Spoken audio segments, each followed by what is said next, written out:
সহকারী লাভ দেখতে হলো আজকে আমরা বহু দিন ধরে আমাদের পরীক্ষা করে যাচ্ছি শিক্ষকেরা আমরা লক্ষ্যই গ্রামে লাইনি এখানে লক্ষ্যকে তখন আমাদের একটা নিরাপত্তা আমরা হলে রেখেছি বাসায় গেছি হসপিটাল রাস্তার দিকে তারপরে আমরা সবার সবাই লিভিংয়ে ঘরের মধ্যে রওনা হচ্ছি সারাদিন পরিশ্রম করে কেন আমাদের কোনো ভিডিও সামনে হলো না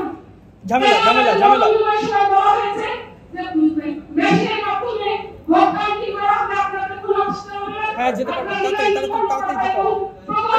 আপনারা শুধু এসে রিটার্নিং কর্মকর্তা সাইন করবেন আমার একজন পুলিশ অফিসার অসুস্থ হয়ে গেছে তাকে আমি ফোন দিয়েছি তিনি আমাকে বলেছেন ম্যাডাম আমাকে কি আপনি চাকরি দিয়েছেন আমি 30 লাখ করে মারা যাবো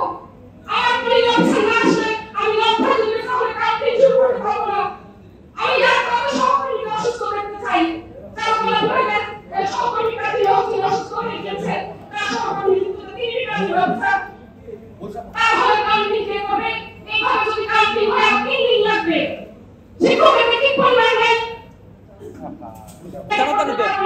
আমাদের পরিবারের আপনারা যদি একটা লক্ষ অবলম্বন থাকে তাহলে আপনারা যদি মেনে সিদ্ধান্ত নেবেন রাতের বেলা আর ধরুন সিদ্ধান্ত ছাড়বেন না কেন